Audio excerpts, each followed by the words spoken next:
Okay, just wanted to create a short video to discuss something that I discovered earlier today while doing some additional computations.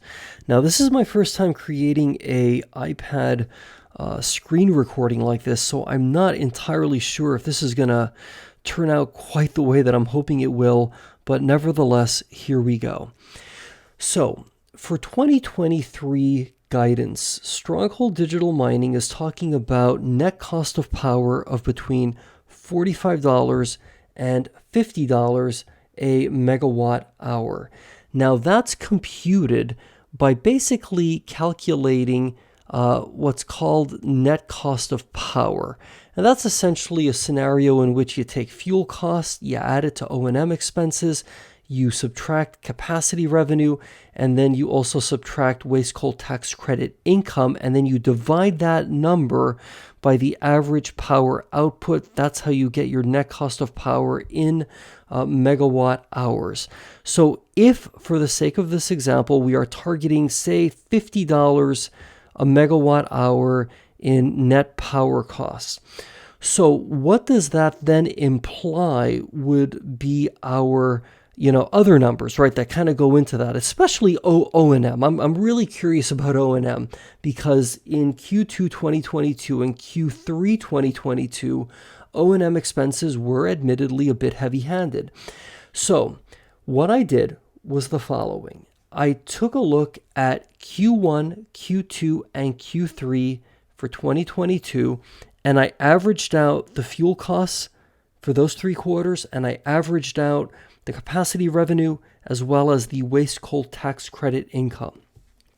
When you average out those numbers, okay, we have then for this hypothetical quarter that we're talking about, fuel costs that would probably be in the range of about $8,828,365, okay? We have capacity revenue that would be approximately $1.5 million and waste coal tax credit income of about $18,000, just less than $18,000 at about $17,814. Okay. Now, this calculation of a $50 megawatt hour net cost of power, okay, that, essentially once we do this math, right, once we add fuel cost to O&M and we subtract capacity revenue and waste coal tax credit income, we then divide that by the amount of megawatt hours that have been outputted, right, throughout the period that we're tracking. Now, when you take 140 megawatts, okay, let's go ahead and target that because the average power output is being estimated to be between 135 and 140 megawatts for 2023. Bear in mind, nameplate, to the best of my understanding, nameplate capacity at Scrubgrass is 85 megawatts. Nameplate capacity at at Panther Creek is 80 megawatts. Add that together, that's 165 megawatts. But understandably, you're not going to necessarily be running at full power output 24 hours a day, 7 days a week. So average power output between 135 and 140 megawatts. Let's just, for the sake of this example, talk in terms of 140 megawatts as being the average. When you multiply that by 24 hours in a day, and then you multiply that by 90 days in a quarter, you get a total of 302,400 megawatts. Now, when you do this calculation, the fuel cost plus O&M minus capacity revenue minus waste coal tax credit income and divided by 302,400 megawatts, that's how you arrive at this $50 a megawatt hour net cost of power. Now, when you do the math here, right, roughly 8.8 million plus 7.8 million minus the 1.5 minus the 17,814. When you run all those numbers, you essentially come up with $15,120,000. Okay. That's just when you do this basic math, right? When you actually divide, okay, this 15 million by the 302,400 megawatts, okay, which would be produced, right, on average within a 90-day period for, say, a quarter, that's how we then end up at $50 a megawatt hour in terms of like net cost of power.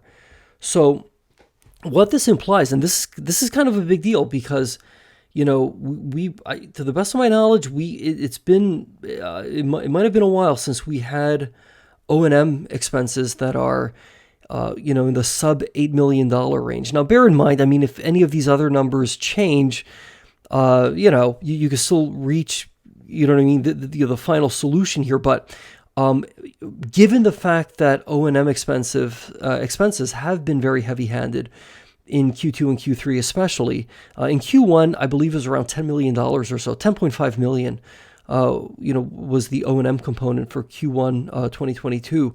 So, you know, we'd really be targeting a fairly low number, it would appear, to reach this $50 a megawatt hour, you know, net cost of power. Anyway, I realize this is perhaps not the clearest or most concise way of describing this. I'm kind of brand new, as I said, to creating these iPad, you know, screen recordings. I hope to get better at it, but nevertheless, I do think this is a very, very thought-provoking number because, yeah, you know, 7.8 million in O&M. That, I mean, it's doable. I mean, right? I think it's doable, but it's a matter of, you know, really having to drive those costs down. Hey, if there's any issue with the math here, please let me know. I'm always looking to learn and to, you know, sharpen my math skills, which sometimes are not necessarily the best. Okay, that's all for now.